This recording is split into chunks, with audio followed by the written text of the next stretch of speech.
Shalom Bapak Ibu Saudara-saudari yang dikasihi dan mengasihi Tuhan. Bersyukur untuk berkat Tuhan hari ini bagi kita. Sebelum kita membaca merenungkan firman Tuhan, mari kita berdoa. Tuhan, terima kasih, kami bersyukur hari ini Engkau boleh berkati kami. Sebentar kami akan membaca, merenungkan firman-Mu. Berfirmanlah, dan biarlah kami mengerti apa yang menjadi kehendak-Mu di dalam hidup kami. Kami berdoa di dalam nama Tuhan Yesus Kristus. Haleluya. Amin. Ayat bacaan kita hari ini terambil dari Amsal 18 ayat yang ke-14. Orang yang bersemangat dapat menanggung penderitaannya, tetapi siapa akan memulihkan semangat yang patah? Amin. Demikianlah firman Tuhan, mari kita merenungkannya. Bapak Ibu Saudara yang dikasihi dan mengasihi Tuhan, Amsal 18 ayat yang ke-14 yang kita baca, bagian ini memberikan satu pengajaran yang mendalam mengenai pentingnya kesehatan mental dan spiritual dalam kita menjalani kehidupan hari lepas hari.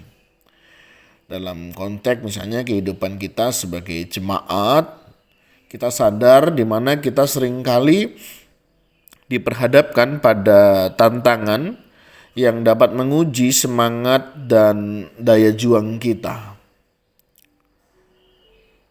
Di mana ayat ini juga menegaskan, meskipun kita memiliki kekuatan fisik, keberadaan semangat yang hancur dapat mengakibatkan konsekuensi yang serius.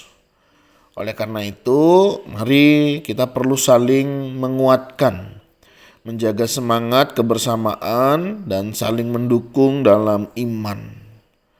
Misalnya praktek saling berbagi beban ya, sharing begitu ya. Saya bersyukur melihat kehidupan jemaat yang memiliki kelompok-kelompok persekutuan ya, apakah itu kelompok pemuritan begitu ya, kelompok caring gitu ya, bagaimana mereka saling memperhatikan.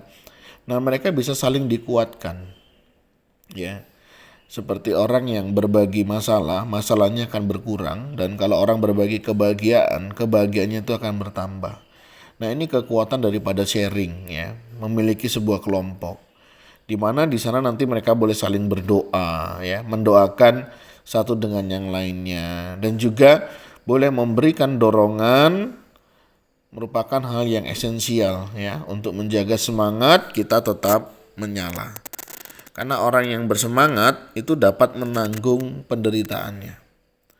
Seandainya ya kita sudah menderita tapi nggak ada semangat, wah itu paling berat saudara ya. Saudara menghadapi pergumulan, saudara menghadapi masalah, saudara menghadapi tantangan dalam kehidupan. Kalau saudara masih semangat, itu bersyukur ya. Bersemangat untuk bisa menyelesaikan, bersemangat untuk bisa menghadapi, bersemangat dengan keyakinan ada pertolongan Tuhan. Bersemangat dan berkeyakinan Tuhan tidak meninggalkan kita. Ini mestinya menjadi kekuatan dan juga pengharapan kita di dalam Dia. Ya, kita tahu firman Tuhan juga banyak mengingatkan kita, segala perkara dapat kutanggung di dalam Dia yang memberi kekuatan kepadaku. Marilah kepadaku semua yang letih lesu dan berbeban berat, aku akan memberikan kelegaan kepadamu. Ini mengingatkan kita pentingnya kita tetap memiliki semangat dan pengharapan. Ya, Bapak Ibu Saudara, ini awal hari, akhir bulan ya, tetap semangat ya, on fire ya. Ya, jangan lesu, jangan loyo ya. Percaya bahwa Tuhan beserta dengan kita. Nah, kiranya ini memberi semangat baru buat kita semua.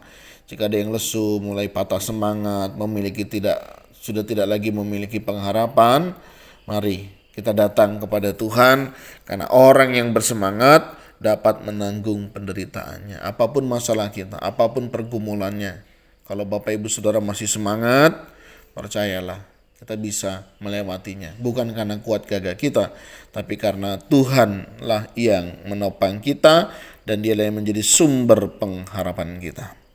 Nah, dari sini kita bisa belajar bahwa ketika kita tidak bisa sendiri, kita perlu punya yang namanya komunitas. Ya, ketika kita mengalami masa-masa yang sulit, semangat sering kali menjadi lemah, ya, menjadi loyo. Semangat bisa goyah begitu. Nah, dalam hal ini peran komunitas sangatlah krusial. Kita diingatkan untuk tidak hanya fokus pada diri sendiri, melainkan juga untuk peka terhadap kondisi rohani sesama.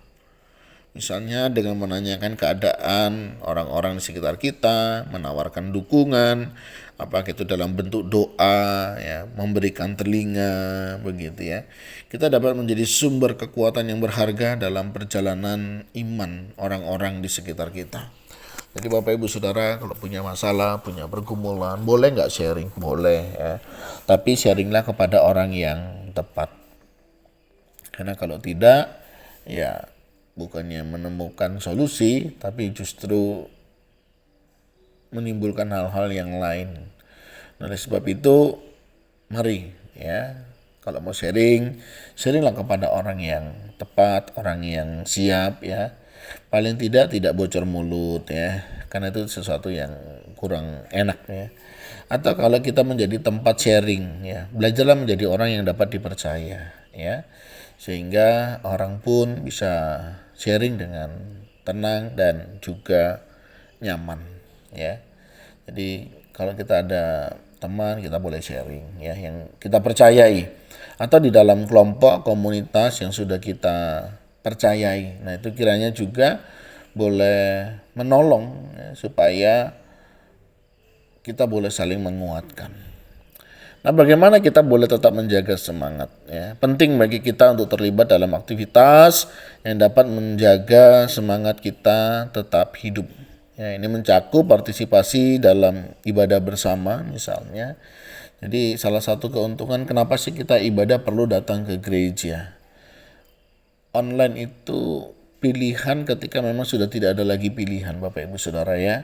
Jadi kalau Bapak Ibu Saudara hari ini ibadah masih online, mungkin perlu dipikirkan kembali bahwa kita kan juga butuh berelasi satu dengan yang lainnya. Karena disitulah kita umat berkumpul ya untuk saling belajar melengkapi. Dan tentunya ini menjadi bagian dalam pelajaran kehidupan kita. Untuk kita memiliki komunitas ya, untuk kita bisa berjumpa ya. Dengan kita berjumpa, kita bisa menanya kabar, kita bisa sharing bagaimana kebaikan Tuhan ya. Itu menolong kita. Kita bisa belajar firman Tuhan, kita bisa ambil bagian kegiatan dalam pelayanan. Ini akan tetap menjaga semangat kita ya. Makanya firman Tuhan mengingatkan, janganlah engkau menjauhkan diri dari pertemuan-pertemuan ibadah seperti yang dibiasakan oleh orang lain. Ternyata ada orang-orang yang dengan sengaja begitu ya, membiasakan dirinya untuk tidak beribadah. Lah ini kan repot ya. Siapa yang bisa menguatkan kita? Ya kita percaya Tuhan yang menguatkan, tapi Tuhan juga bisa pakai orang-orang di sekitar kita. Ya melalui keterlibatan kita ya, aktif dalam kehidupan berjemaat misalnya. Ya kita tidak hanya memperkuat diri sendiri, tapi juga membangun satu dengan yang lainnya ya. Saya punya beberapa kelompok itu ya, ini menjadi kekuatan ya. Dengan mereka bertemu, mereka akan bercerita, mereka akan sharing ya. Saya ada kelompok orang tua ya, ada lansia begitu. Saya ada kelompok anak-anak muda, anak-anak remaja. Saya melihat bagaimana itu dibutuhkan ya. Jadi kalau hari ini Bapak Ibu Saudara belum masuk kelompok, silakan masuk kelompok pertumbuhan bersama ya. Berdasarkan jenjang usia atau profesi dalam pekerjaan itu juga baik ya. Kalau dalam dunia konseling kami menyebutnya biasanya konseling kelompok ya. Berdasarkan usia, berdasarkan pergumulan, berdasarkan masalah yang dihadapi, itu akan menolong orang-orang tersebut dalam menjalani kehidupannya ya. Jadi kita akan dipertemukan sebenarnya dengan orang-orang yang bisa saling menguatkan satu dengan yang lainnya. Karena di sana kita akan dibangun ya, satu dengan yang lainnya. Nah, mari kita luangkan waktu untuk kita coba ya merenungkan kondisi semangat kita masing-masing. Gimana Bapak Ibu masih tetap semangat hari ini ya? Kalau belum, mari kita semangati lagi diri kita ya, terlibat dalam komunitas, terlibat dalam sebuah relasi sehingga kita boleh menjalani dengan penuh semangat. Apakah kita merasa kuat secara rohani? Bagaimana? Apakah Bapak Ibu Saudara merasa kuat secara rohani? Atau adakah aspek dalam hidup kita yang perlu diperbaiki hari-hari ini? Dengan melakukan penilaian yang jujur, kita dapat mencari cara untuk memperbaharui semangat kita, ya, melalui doa, pembelajaran firman Tuhan, dan keterlibatan kita di dalam komunitas. Amsal 18 ayat 14 sekali lagi mengingatkan bahwa semangat yang kuat merupakan fondasi bagi kehidupan yang sehat dan produktif. Dalam perjalanan iman, marilah kita terus memperkuat satu sama lain, menjaga semangat dan berfokus pada hal-hal yang mendatangkan kedamaian dan kebahagiaan. Dengan demikian, kita tidak dapat menjadi jemaat yang tidak hanya kuat secara fisik, tetapi juga kuat secara rohani, ya. Mental kita juga perlu sehat. Karena siapa akan memulihkan semangat yang patah? Kalau bukan kita. Ya. Kalau nggak sekarang mau kapan lagi? Mari, jika ada semangat yang patah, karena semangat yang patah dapat mengeringkan tulang. Ya, itu cukup beresiko juga membuat kita tidak berdaya. Tapi orang yang bersemangat dapat menanggung penderitaannya. Apapun penderitaan kita Bapak Ibu Saudara, kalau Bapak Ibu tetap semangat, percayalah kita pasti punya tenaga untuk bisa melewatinya. Dan semua karena pertolongan dari Tuhan. Tuhan, terima kasih, kami bersyukur untuk berkat-Mu hari ini mengingatkan kami untuk tetap semangat. Karena kami tahu di dalam Tuhan ada pengharapan, di dalam Tuhan ada masa depan, di dalam Tuhan ada kekuatan. Terima kasih ya Tuhan.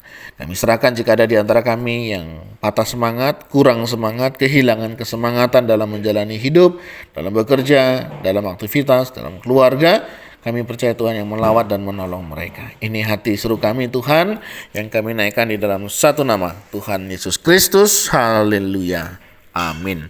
Bapak Ibu Saudara, demikianlah renungan kita hari ini. Kiranya Tuhan Yesus memberkati kita sekalian. Shalom.